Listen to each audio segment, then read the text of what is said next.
I'm Tom. And we are VIMTV Velocities and Music guys today. You guys have all been asking about it. We've been inundated with requests for this album, which I'm glad you guys are pumped up and passionate, especially for a band that's pretty cool. Done a lot for musical. I gotten a lot of people interested. The Strokes, their new album Angles, after a little bit of a hiatus from the Strokes. 5 years. Yeah. Tom, want to give our peeps some background on the Strokes? Well, I mean, I'm sure this is probably rehashed info for most of you out there, but you know, the Strokes is their fourth album. Their first album, Is This It, came out in early 2000s, I believe, like 2001. Huge. All of a sudden, it just hit. It was just, you know, lo-fi, New York kind of punk sounding album, and it just exploded. And then they came out with Room on Fire a couple of years later, which I think was a good album. A lot of people are really wishy-washy on it. I thought it carried along a lot of the good songwriting techniques and quirks that that characterized Is This It. First Impressions of Earth came out in 2006, and that was like big departure, you know, because they experimented with a lot more sounds. There's way more variety than there was on their first two records. It's a bigger album too. Oh, definitely, definitely. It's longer. The song, not only the whole album, but like the individual tracks on average, and there's also more of them. And then you get to Angles, which is like, I mean, it's condensed, it's short, it's 10 tracks. This thing's 34 minutes 34 minutes long. So it feels like it moves along at the pace that Is This It did, but with none of the consistency at all. Whereas Is This It, there isn't a bad track on that album. You go through them, and while honestly I don't think any one track in particular on Is This It is amazing, I think what makes the record amazing is that they're able to have a consistent sound and just have all the tracks be good. Because that's a rare feat. It's of high quality. Yeah, exactly. That's the mark of a good album. Exactly.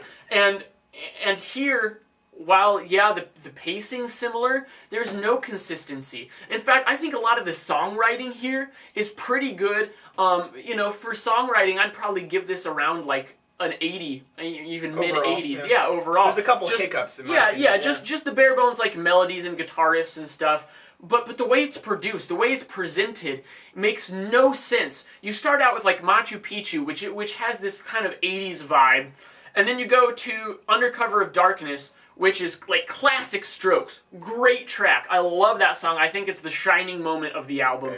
And then you go to Two Kinds of Happiness, which is straight back into the 80s. And it's like, what happened? It's like Flock of Seagulls, then the Strokes, and then Flock of Seagulls again. And I don't get it. It doesn't make any sense. Production and mastering 101. You produce and master an album to make it sound consistent. That's like the first thing that you learn if you're doing any of that. And they did produce this by themselves, which might lead to some of the issues. Which to me sounds like they produced every track individually, only thinking of the track, and then threw them together on an album. Because there's no flow. You're jumping styles all over the place. If this was produced like Room on Fire, I feel like it would have been way better. And now it wouldn't have been as experimental, true. It wouldn't have really pushed things forward too much. Because this is, you know, this is new. It's kind of a fresh sound, but that doesn't necessarily mean it's good.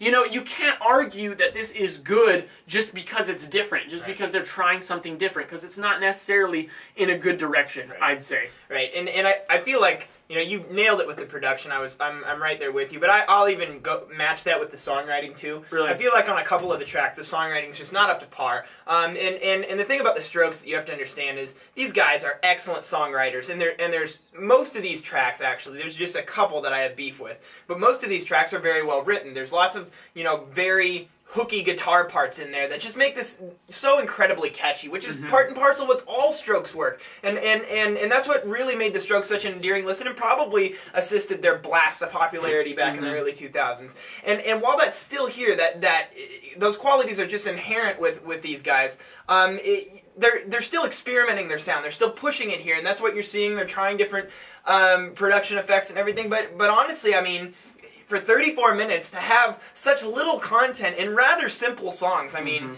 it's not like you're seeing a whole lot of really big strides that the Strokes are making in their songwriting. This is a lot of, like, some of the better tracks are very similar to their old stuff. You know? Exactly. And I don't want to compare this directly with Is This It. The only reason I'm going to make the following comparison is because they happen to have already done this in their discography, but really I'm not basing what I'm going to give this on, their previous work. Sure.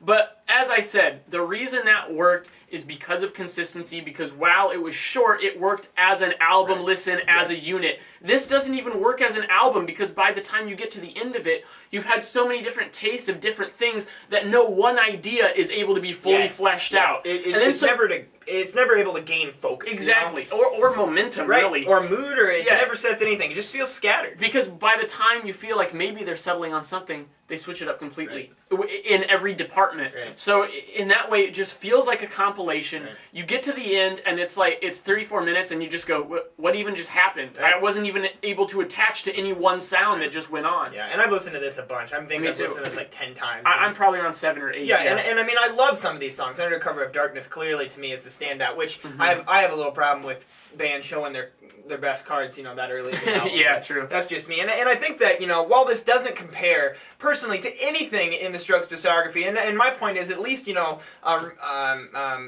First Impressions of Earth was long enough that you could have, some more content in there, enough content that you could really get some out of. Probably wasn't the better album, but still, I mean, this is so short. There's just not, the material that's on here is iffy at times. I just feel like, even in comparison to the Strokes' older albums, it doesn't stand up, but also to anything that's been released in 2011. I feel like this is still, you're going to find good songs on this, but there are better albums to listen to of all the 2011 albums we've seen so far. And if this is your first introduction to the Strokes, I probably wouldn't recommend it at all. Needless to say, the Strokes are always going to have those one or two songs in their album that are just genius, because that's what they do. And I also want to make a point that I think that Strokes fans need to shut up. You guys are some of the worst fans I've ever heard of. You talk crap about your band, about your favorite band, all the time, and it's really annoying to sit here. I mean, I've never been a Strokes fan. I mean, I've liked Strokes albums, but I mean, is this it? I was never, everyone's freaking out about that. I'm like, it's pretty good. I mean, it's good, but... I really like the Strokes. Yeah. I found this to be definitely a disappointment. Right. So, overall, what are you going to give it? I'm going to give it a 62. Yeah, I just can't And I'm right there with you, 64. And I feel like that's even a little overrated. It's just that the Strokes are just capable of writing good songs, and some of these songs might show up on my list. They're that good. So those are really, the few good tracks on here are really pulling a lot of a dead weight. Yeah, more than probably we should even give them credit for. Right.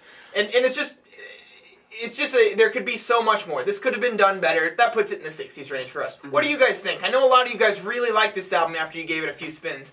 So leave us a comment. What did you think about it? What were your experiences? Are there tracks that you don't like? What are your favorite tracks? Because that's definitely something I think will stand out in this album. Is I think there'll be a lot of favorite tracks, and I think it'll often be the same. So please leave us a comment at www.velocitiesmusic.com or youtube.com/velocitiesmusic. I'm Jake. I'm Tom. And we are VIMTV, moving music critique forward.